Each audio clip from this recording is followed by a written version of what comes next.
Maxine Waters, a Democratic congressman, gets so rich? Waters has held elected office for pretty much continuously 40 years. She represents one of the poorest districts in California. Yet somehow she lives in a $4.3 million mansion in one of the richest and whitest neighborhoods in L.A., which, by the way, is not even in her own district. Now, we're not alleging wrongdoing here, but really, how did that happen? The New York Times talked to Waters recently, and here's how she responded to this show in our question. Quoting now, "I own several properties. The way he, me, talked about it is, what right does an African-American woman have to do well? He doesn't know anything about my investments, about the house that I've lived in for 25, 30 years. This idea of how could she afford that is racist, and I just dismiss it." In other words, we're bigots for asking the question. You surprised? I mean, what else was she going to say? By the way, it doesn't look like she's lived in that house for 25 or 30 years. Real estate records suggest she just bought it 13 years ago and has spent an awful lot since to remodel it. So again, where'd the money come from? Maybe she borrowed it from relatives. Since 2006, Waters has paid her own daughter $600,000 from campaign funds. Then there's her husband, who was once a director of One United Bank. Never heard of it? Well, in 2008, One United Bank got a $12 million taxpayer bailout after Waters encouraged the Treasury Department to take up the case. At the time, she did not disclose that her husband had worked there or that she still had stock holdings in that bank. Maybe those are the investments she mentioned. Or maybe she was referring to the more than $1 million the L.A. Times reported that her family has made by doing business with companies and people she's helped in Congress. By the way, that was almost 20 years ago. Now, some people think all this looks a little unseemly, if not criminal. One liberal group ranked Waters as among the most corrupt members of Congress. We are withholding judgment on that, despite the Congresswoman's name-calling, but we really would like a real answer. We've asked Waters to appear on this show many times to explain, and we're going to keep asking. Good night from Washington. The 5 is live starting now. Have a great night. We'll see you tomorrow. Could 2020 be the year of Queen Maxine? California Congresswoman Maxine Waters is a champion of the anti-Trump movement, Los Angeles rioters, and now this Sunday she's paying a visit to the Granite State, New Hampshire. That can only mean one thing, of course, given that it's a long way from her district. She's running for president. Certainly the inauguration is a way of welcoming in someone to the presidency and honoring them and respecting them. I don't honor him, I don't respect him, and I don't want to be involved with it. And so I'm questioning the patriotism of all of those Republicans who are allowing this president to side with Putin. I think that Jeff Sessions is very dangerous. I think he's a racist. This is a bunch of scumbags. That's what they are. This is going to put us a little bit further on our way to what I've been calling for so long, and that is impeachment. Larry Elder is a radio show host in Los Angeles, a proud son of that city. He knows Maxine Waters, and he joins us now for a preview of her presidential campaign. Larry, it's great to see you. Why should, I mean, is it fair to assume if she's going to New Hampshire, all the way from Hancock Park, where she lives in L.A., that she's thinking about running for president? Well, if she runs, she may have a few problems. Of the 535 lawmakers on D.C., Tucker, she's the only one, to my knowledge, who's written a letter to Fidel Castro urging him not to send back a woman who murdered a New Jersey state trooper, escaped, fled to Cuba. Congress passed a resolution urging Castro to return her. She wrote a letter to Castro. The woman who escaped is a former Black Panther. She likened her to a freedom fighter, accused her of being a victim of the criminal justice system, and urged Castro not to return her to America. The woman, Joanne Chesimard, remains at the top of New Jersey's most wanted list, and Maxine Waters urged Castro not to send her back. That's point one. Second one is she falsely accused the CIA of basically fomenting the crack cocaine epidemic in the 80s and the 90s in the inner city, a argument that's been debunked by the Washington Post, the New York Times, and the LA Times. And, of course, she had a meeting with the then Secretary of Treasury, urging him during the financial meltdown to bail out minority-owned banks without informing him that she and her husband had a financial interest in one of said minority banks, for which she was investigated by the House for ethics violation, played the race card. The violation, therefore, went supernova. It is one of the reasons, Tucker, why one of the left-wing groups, Citizens for Responsibility and Ethics, constantly labels her as one of the most corrupt politicians in Washington, D.C. Well, I can't speak to that, because I'm not an investigator, but she's certainly good with money, because she's been in office for 40 years, I think continuously, 40 years this year. And yet she lives in a $4.5 million house in one of the richest, one of the nicest neighborhoods in LA. She's a shrewd stock investor. How does she do that? Like, what do you know the answer? Is it magic? I mean, how can I do something like that? I'll just give you the Harry Truman answer. When you go into politics poor and you come out rich, you're stealing. And Tucker, we haven't even talked about that. We haven't even talked about her left-wing views, and they're no different than Bernie Sanders or Elizabeth Warren or Nancy Pelosi, but she champions herself, Maxine Waters does, as a champion of the inner city. So her policies for inner-city black and brown people are particularly corrosive. I know. One of which, of course, is her opposition to vouchers. I went to a high school in the inner city, Tucker, called Crenshaw. If you saw the movie Boys in the Hood, that's my high school.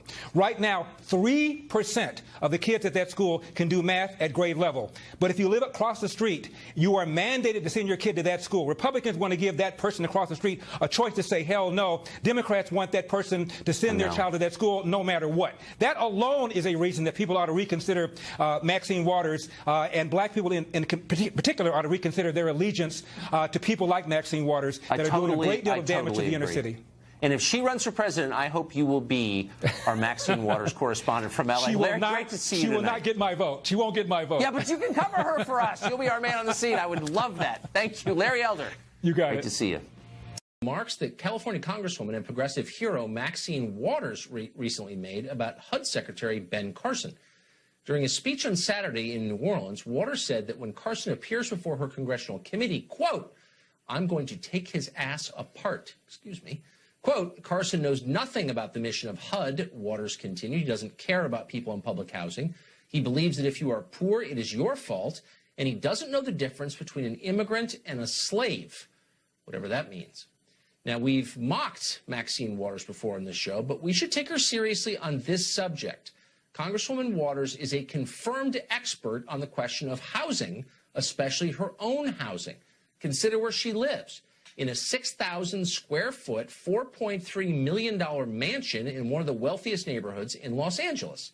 Now, how'd she afford a place like that after having spent the last 40 years working in government? We'd hate to speculate.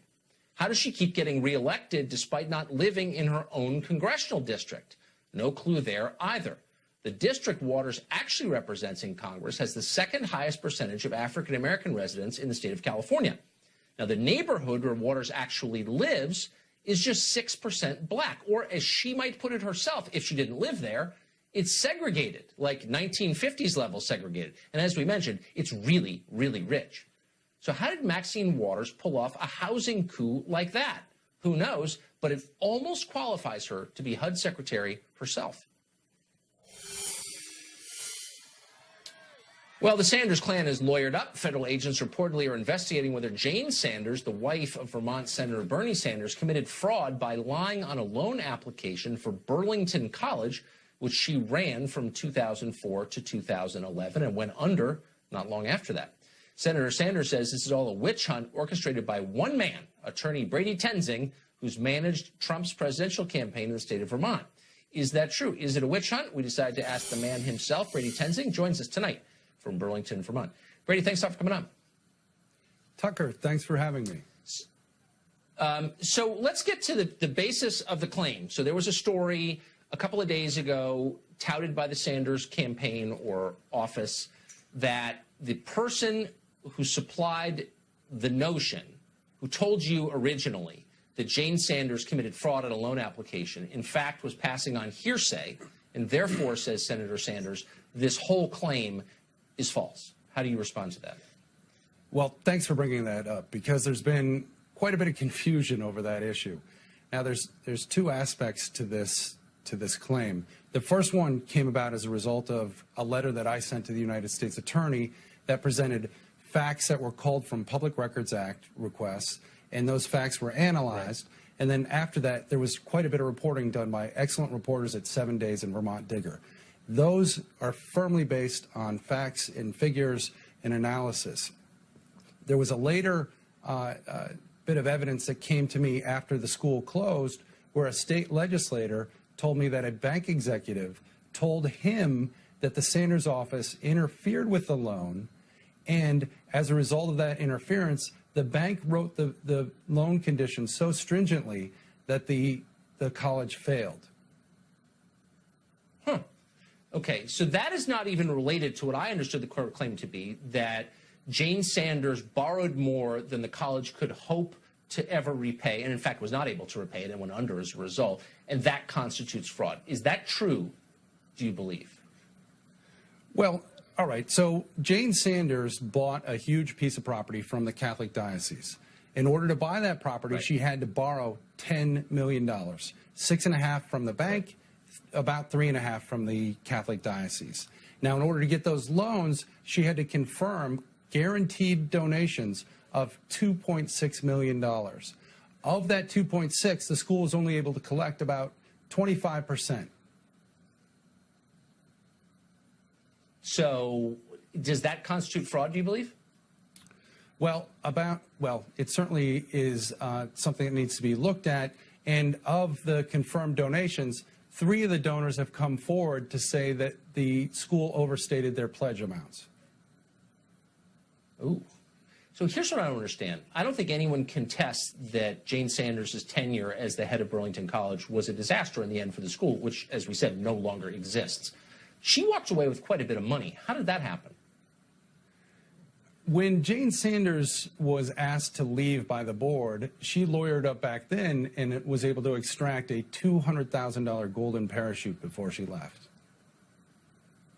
How can you tank a college and then walk away richer? That's a great question, Tucker. And if you look at who was harmed by this whole financial debacle, you can see the Catholic Church lost almost $2 million. The taxpayers of Vermont lost almost $150,000. The bank lost untold amounts of money, and the school went bankrupt. And so the students were harmed, and vendors were harmed as well. But the Sanders, they were not financially harmed.